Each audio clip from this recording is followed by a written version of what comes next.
मुझे बहुत सुख मिलता है।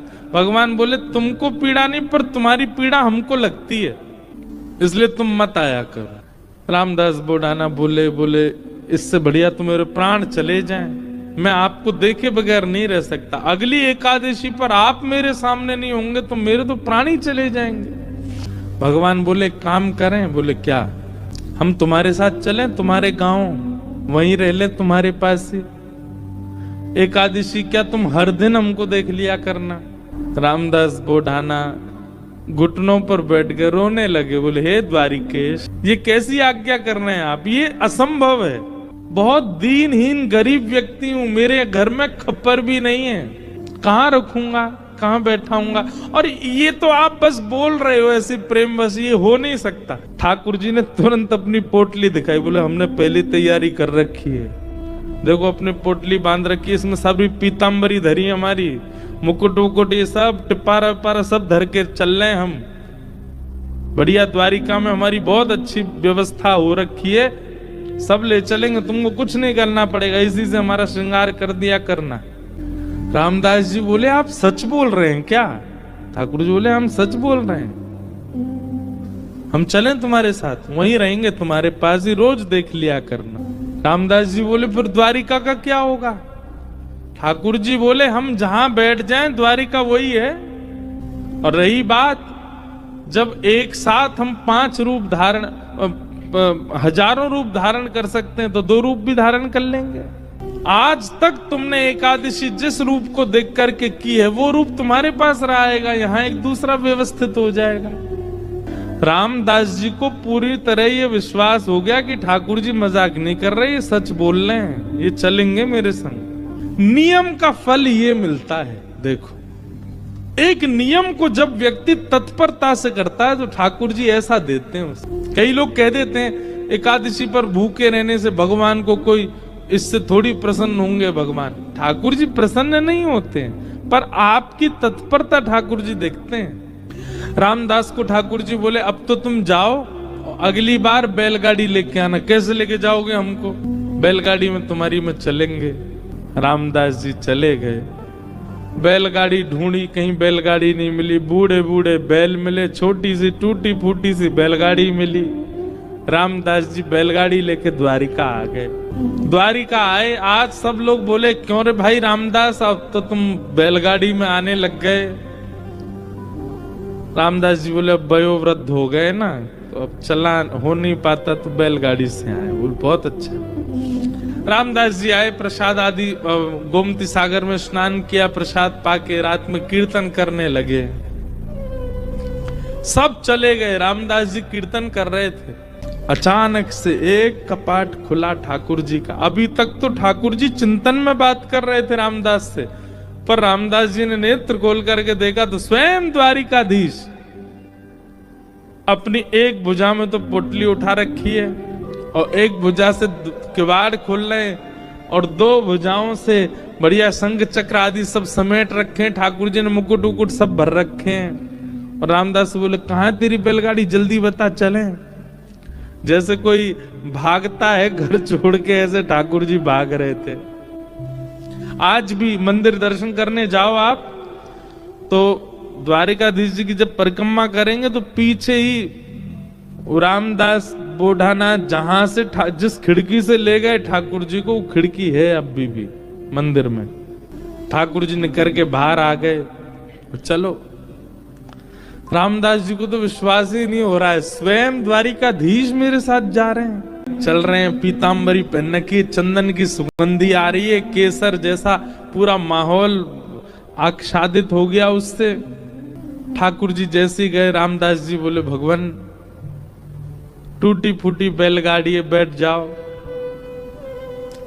ठाकुर जी ने जैसी बैलगाड़ी देखी, ए रामदास त्रिलोकी का भार लेकर के मैं इन पे बैठा, तेरे बैल तो दब जाएंगे नीचे। भगवान अब क्या करें, यही व्यवस्था मिली थी। इतना सीधा, इतना भोला रामदास। ठाकुर जी बोले काम कर, तू बैठ, हम चलाते हैं बैलगाड़ी। रामदास जी बोले ऐसा मत करो नाथ, मैं ही चला दूंगा। नहीं नहीं, ये तो हमारे अभ्यास की वस्तु है। अर्जुन के खूब हमने रथ हाँके हैं, बहुत दिनों बाद बैलगाड़ी मिली, चलो हाँके थोड़ा इसको। और रामदास पीछे बैठे हैं और ठाकुर जी आगे पैर लटका के बैठे और बैलगाड़ी चला रहे हैं। ठाकुर जी के स्पर्श होते ही बैलगाड़ी तो बिल्कुल नवीन हो गई, बैल बिल्कुल युवान हो गए। यहां मंगला का समय हो रहा था, सूर्य उदय हो रहे थे धीरे धीरे। ठाकुर जी बोले, रामदास इस सुबह होते ही सब पंडा पुजारी भागेंगे, ढूंढेंगे, देखेंगे मंदिर में तो मैं हूं नहीं, सब आ जाएंगे, ये हमको बीच रास्ता में ही पकड़ लेंगे। तभी थोड़ी दूर ही पहुंचे थे, वहां एक बाबरी थी, एक सरोवर था। ठाकुर जी ने कही तुम हमको नीचे छुपा दो ताकि कोई हमको ढूंढ ना पाए, क्योंकि ढूंढने वाले तो आएंगे और जब ढूंढ हाड़ के चले जाएं कुछ ना मिले फिर हमको दोबारा लेके फिर चल देना आगे। रामदास जी मनी मन इतने प्रसन्न हो रहे हैं, बोले ठाकुर जी आपको क्या पड़ी है जाने की मेरे साथ? अरे मैं तो मना कर चुका हूं 5 बार कि ठाकुर जी आप यहीं रह लो, पर नहीं, उन्हीं की इच्छा है जाने की। जब मन ऐसा भटकता है ना ठाकुर जी में, तब ठाकुर जी ऐसा करते हैं, आपके मना करने पे भी चल देंगे आपके। रामदास नीचे बावरी में ले जा करके द्वारिकाधीश जी को छुपा दिया। पीछे से सब पुजारी दौड़े दौड़े आए, देखा तो रामदास जी धीमे धीमे अपनी बैलगाड़ी चला रहे। सबने रोक लिया, बोले ए रुको, तुम ही थे रात भर मंदिर में, ठाकुर जी कहाँ गए हमारे? रामदास जी बोले मुझे तो नहीं पता, दिखाओ। सब देखा, बैलगाड़ी में कुछ नहीं। तभी एक बैलगाड़ी के छोड़ पर ठाकुर जी की पीतांबरी का एक भाग चिरा हुआ, फटके इरज गया।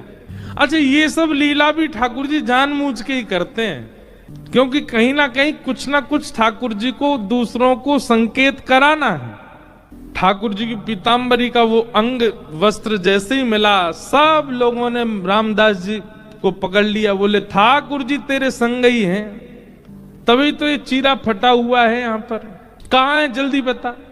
उन्होंने मना किया तो सबने उनको मारना शुरू कर दिया, इतना मारा, इतना मारा, इतना पीटा, बेचारे अधमरे से हो गए। बस श्वास चल रही है, बाकी तो नेत्र बंद हो गए, सुध बुध चली गई, गिर गए। पुजारियों ने देखा, बोले ये तो अधमरा हो गया, ठाकुर जी कहाँ हैं, ढूंढो। पास ही सरोवर था, उस बावरी में जाकर के जैसे ही देखा तो बावरी का जो जल था वो रक्त मंडित हो गया, पूरा जल रक्त से भर गया। देख करके सब लोग घबरा गए, सारे ब्राह्मण बोले ये जल इसका कैसे हो गया, ये जल आ कहां से, ये रक्त आ कहां से रहा है। दौड़ करके जाके देखा तो एक जगह ठाकुर जी विराजमान थे, और जहां जहां रामदास जी को डंडे मारे गए वहां वहां श्री द्वारिकाधीश जी के श्री अंग पर भी डंडे के निशान, और हर स्थान से रक्त निकल। सब पुजारी जी चरणों में गिर गए, सब ब्राह्मण देवता बोले भगवान ये क्या हो गया? बोले ये क्या हो गया, मेरे भक्त को मारते हो, मेरी इतनी आराधना करी, मेरी इतनी सेवा करी, इतना अर्चन किया, उसके बाद भी ये नहीं समझ पाए कि मेरे भक्त और मुझ में कोई अंतर नहीं है। तब क्षमा याचना करने लगे। ठाकुर जी बोले अब कुछ नहीं होगा, अब तो हम रामदास के साथ ही जाएंगे और वहीं रहेंगे। और ठाकुर जी सब देखते रह गए, लेकिन रामदास जी के साथ में श्री ऊपर आए ठाकुर जी, और आकर के रामदास जी को जैसे हृदय से लगाया, सारे घाव ठीक हो गए और कहा ले चलो हमको। ठाकुर जी गए सीधे और डाकोर जी में जाकर के रामदास जी के यहाँ, और उनका नाम पड़ा रण छोड़ राय भगवान। बोलो रण छोड़ राय भगवान की।